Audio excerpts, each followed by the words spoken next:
the Easter story out of Mark's gospel, there is somebody missing from the scene. Who is it?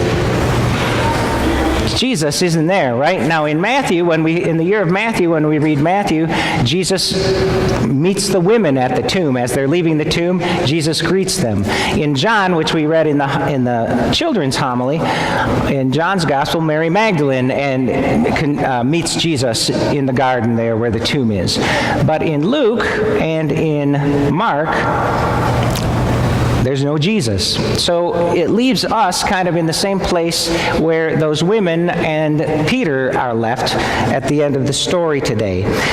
It leaves them wondering, well, where is Jesus? Indeed.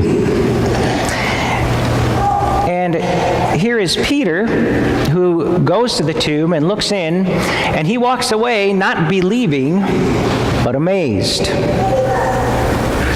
What is beginning here is the Easter message, which has to grow. And the Easter message has to grow inside each one of us, day after day, year after year.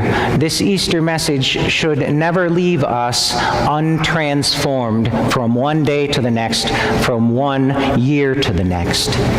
Because this Easter message is one that says, be open to new and amazing possibilities that God can open up. Has anybody seen online the story about the flowers in Death Valley? Has anybody seen that? Yeah, if you haven't, Google it. Not right now, but Google it.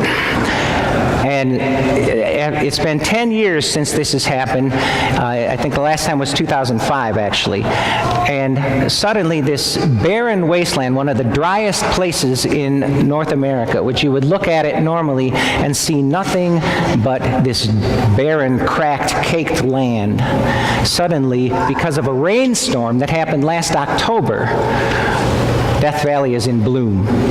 If you go online, you can see pictures of it. It's incredible, full of wildflowers.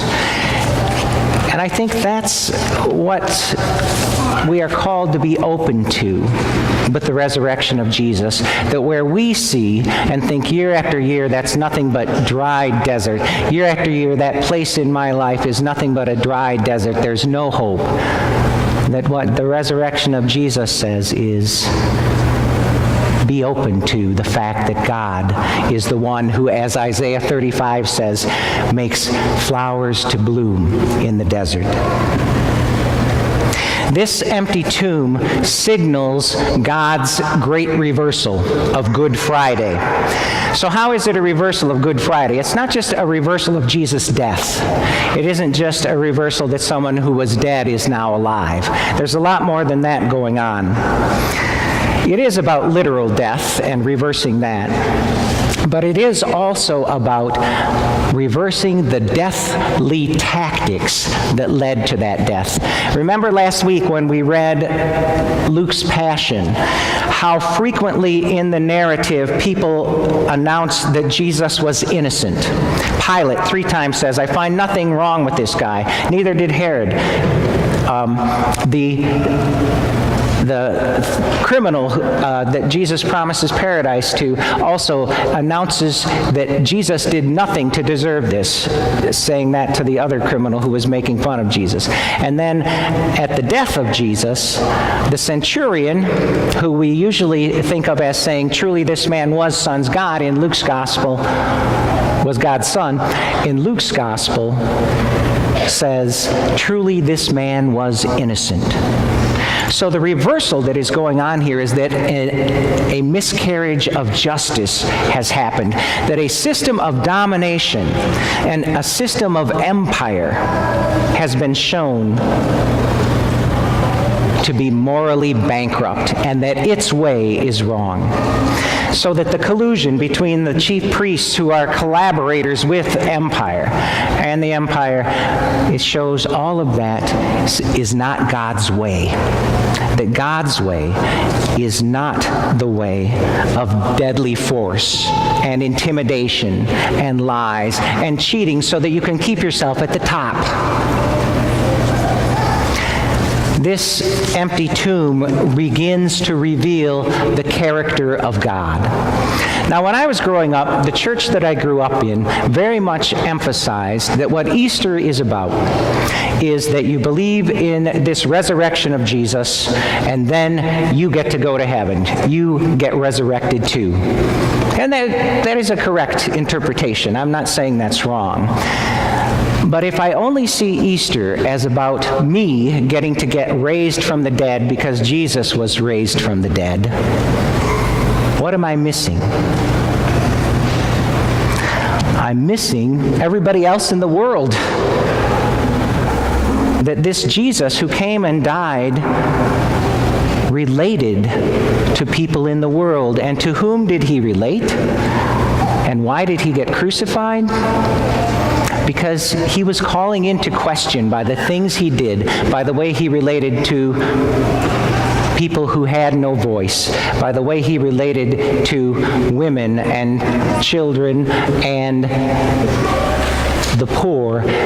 He was calling into question the whole system. That's why the system didn't like him, because his words and his actions, ending with the cleansing of the temple, were symbolic actions, and that ride into Jerusalem, those were all anti-imperial actions that said the system of domination is not God's way. And so this Easter revelation that begins with amazement must end with it changing our hearts to see the world in a different way, to see the world through Jesus' eyes. And the church for a very long time got it wrong. The church itself became a domination system. In the year that the Emperor Constantine converted to Christianity, suddenly the church became this hierarchy, this domination system where there were elites at the top and then everybody else. But now all of that gets called into question. A God who kills people in the Old Testament, that gets called into question too as a wrong theology. Because in this action of Jesus' death and resurrection, we see the true character of God, that God says, those are not my ways. Here is my way. And this Jesus who is raised, he is raised to the doubt and the faith of his disciples. He is also raised, keep in mind, not to take revenge on those who killed him or domineer over them, but rather this one who in Luke's Passion had prayed, Father, forgive them, for they don't know what they are doing. This one is saying, I even want to transform the hearts of my enemies, of those who hate me. And that this is God's way, and that God will not resort to violence to do that, but will do it by the conversion of hearts.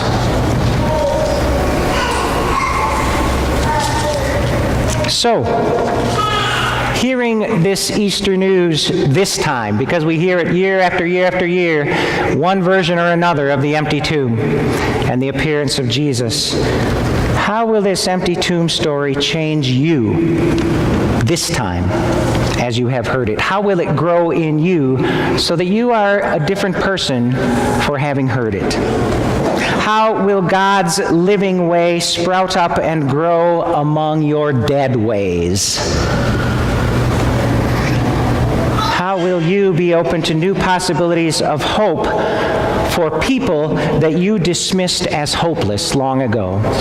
Who have you dismissed as hopeless? Do you see in this story that God dismisses no one as hopeless? How will you see God loving them and forgiving them, those that you have dismissed as hopeless? How will you be open to being transformed and look at yourself and not at others as your biggest riddle to solve in life? Because when that risen Jesus does finally appear, what he confronts each person with is that inside of each one of us there is doubt and faith. Inside of each one of us there is despair and hope. Inside of each one of us there is judgment and forgiveness. Inside of each one of us there is injustice and justice. And inside of each one of us there is death and there is life. And this risen one, rises to call forth the faith and the hope and the forgiveness and the justice and the life. Amen.